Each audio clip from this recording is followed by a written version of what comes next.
On this vote, the yeas are 427, the nays are 1.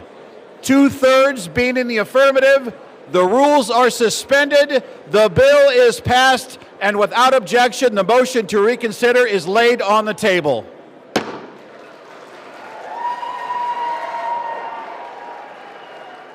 Gentleman from Kentucky is recognized. Mr. Chairman, may I inquire as to how much time I have? You have 17 minutes remaining. I yield myself 2 minutes. The gentleman is recognized for 2 minutes. Mr. Speaker, today's an extraordinary day in this chamber. If my colleagues will vote for this measure, we'll see justice triumph over politics.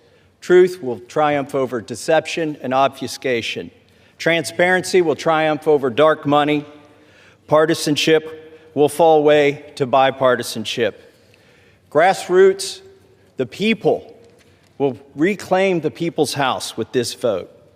It's going to be a victory for survivors, not just survivors of the Epstein sex trafficking scandal, the 1,000 survivors that exist. Some of them are victims. They're no longer alive. Some have committed suicide.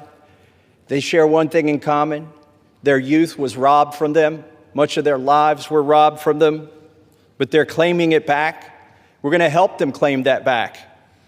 But it's not just a victory today, if this vote prevails for those survivors.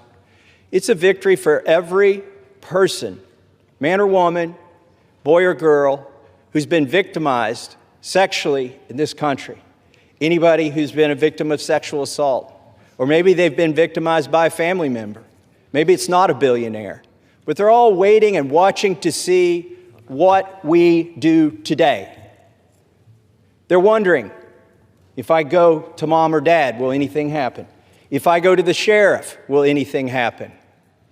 Well, we have a chance today to make something happen, something that's not happened, something that should have happened decades ago, and that is to get justice for these victims and survivors and transparency for America. That's what this vote is about today. And I reserve the balance of my time. Gentleman from Kentucky reserves. The gentlelady from North Carolina is recognized. I reserve. Gentlelady reserves. Gentleman from Kentucky is recognized. I now yield 5 minutes to the gentlewoman from Georgia, Mrs. Green. The gentlelady from Georgia is recognized for 5 minutes. Thank you, Mr. Speaker. I proudly rise today in a bipartisan effort to release the Epstein files, finally, after 5 administrations have covered it up. Earlier today, I attended the press conference where the survivors, they're not victims, the survivors of Jeffrey Epstein's sexual abuse and sex trafficking told their stories. And they told stories about how it started back in 1991, 1996, and they continued on through the decades. And they told stories about how they told someone and tried to get help. They told the FBI, and they weren't listened to. And they told law enforcement, and no one did anything. And these women don't just number a few. These women number around 1,000 women. And they are victims of something that's unthinkable. And this should have never, ever happened. This was the biggest fight I think I've seen in Washington, D.C. This is my 5th year here. And this was a fight that we should have never had to wage. It should have been the easiest thing for every single member of Congress. It should have been the easiest thing for the Speaker of the House. It should have been the easiest thing for the President of the United States to release all the information, every single file, on behalf of these American women. These American women aren't rich, powerful elites. They do not have someone paying for their airline tickets or paying for their trips or paying for their expenses every time they try to do something to get this information out. These are your average Americans. And you want to know what the Epstein files represent? The cover-up represents to average Americans.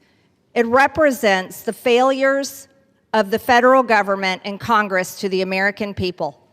And that is what people rose up about in 2024. They wanted and demanded transparency from their government and for Americans finally to be put first. And today, with this vote, we are finally putting these victims and these survivors of Jeffrey Epstein and the cabal of rich, powerful elites that expands not just here in the United States of America, but to other countries as well. We're putting them last. And that is exactly what Americans want. You see, for far too long, Americans have been put last. And they're sick of it. They're sick and tired of it. And this is why they don't trust Congress. This is why they don't trust the government. And here's the problem. All of these women who have suffered in shame for years and years and years, women who were terrified, women who were intimidated, women who were threatened, just like Virginia Giuffre. And now she's dead. And these women should have never faced that for this information to come out. And we, especially the 4 Republican members of the House of Representatives, we should have never faced intimidation and threats for us to get this vote to come to the floor. Never forget there were 4. Thomas Massie, myself, Nancy Mace, and Lauren Boebert. We had to sign a discharge petition, and we had to fight through intimidation, and we had to endure it for months to push that discharge petition finally to 218 to get this vote to come out. This is what the American people are sick of, and rightfully so. Now, where does this go from here? The question will remain, will the Department of Justice release all the information? Will a judge in New York release the information? Will the CIA release the information? And will foreign governments release their information? Or will this continue after this vote today be a cover-up?